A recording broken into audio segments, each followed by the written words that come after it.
So we're going to show you a PIR here. There's a little indent on the bottom. You can put your screwdriver in. Top lever's off just like that. That's the board with battery. The quickest way to replace a zone that's already mounted is to replace the board inside of it. There's a lever you can push to the side here, grab the battery, and this swings out. That is all you need to replace. The zones all fit inside the same carriers and you can swap them out at will. The thing you're going to want to pay attention to is this little sticker right here with the serial number. This is what you have to give SOC in order for them to program it back into the alarm. So most of them come without the battery. I'm going to remove this one. And we're just going to pretend this is the new zone. So swing it back in here. It snaps in just like that. Put the battery in it. Match polarities, of course.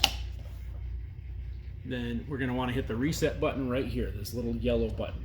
You press that, put the cover back on, top first. Red light should come on when anytime there's motion in front of it for the next 5 minutes. Then you can have SOC added to the alarm. Okay, on this version of keypad, if this starts beeping, say if we pop a cover,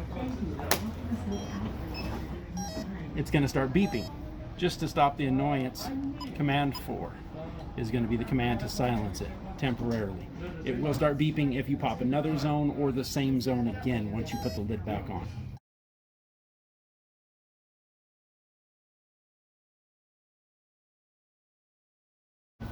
Okay, on the older style keypads and actually the newer, it's the same thing.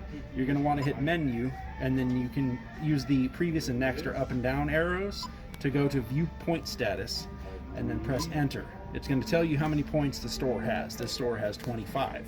You can also hit next and it's going to go through the points one at a time, right? So it'll say panel door tamper, roll up door, and then we just messed with the front door left PIR. These are going to be the door sensors, and then this is going to be the PIR. Point 31. Now you can tell when it says short, someone's moving in it. It'll be red light, just like that, and it'll say short. If you stand still long enough, it'll go to normal, which means it's functioning operably. So we're going to exit back out of there.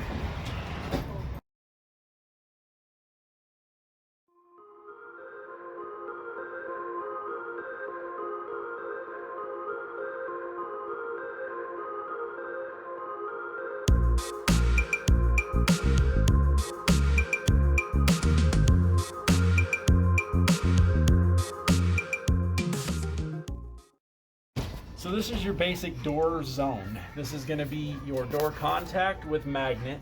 This is a typical mounting for it. Anywhere within 3/4 of an inch of the zone, the magnet will trigger it. So it doesn't have to necessarily touch, but get within range of it. We'll show you in another video how close they need to be with a continuity tester on the end of this cable. To pop this zone off of here, again, you're using your flathead screwdriver, and it's just a pry action. And when you pull it off, it's going to be attached. It's very hard to see on this, but right there, the wire goes through the board. If we pop the cover, you can see the wire coming through right here, going to the contacts. Just 2 screw terminals, like that. Again, most of the time, these will come with a little separator disconnecting the battery. And to replace these, you're going to want to replace the whole thing because you have to unscrew it regardless. So you take each terminal down and you're going to disconnect the wires, pull them out the back, then replace it with the new zone. Okay.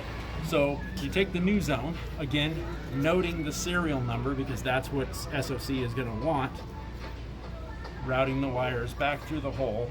Some cases it doesn't route this way and it just comes through the bottom of the zone. Just do whatever you think is appropriate on that. Reattach the wires one at a time using your screwdriver to secure them.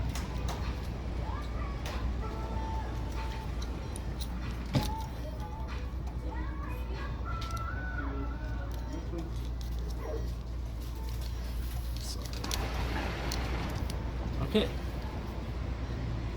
Again, you're going to want to tuck the wires in. And you can clip it in top first. Should snap down. Put the battery back in, matching polarities.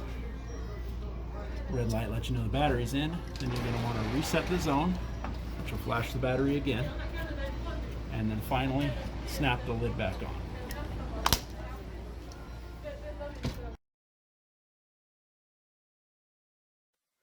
This is your Bosch 360 PIR. It comes in 3 pieces. You have the base, which will be mounted to the wall or ceiling, your actual PIR section, and then your cover. The base has temper pins built in, which contact with pins on the back of the PIR section. When installing the PIR to the base, there are markings on both, which will need to be lined up for these pins to connect correctly. When you line up the markings and insert the PIR, you then rotate the PIR clockwise to lock in place. You will then hit the reset button on your 360, place your top cover on, turn clockwise, and you should see a red light flash.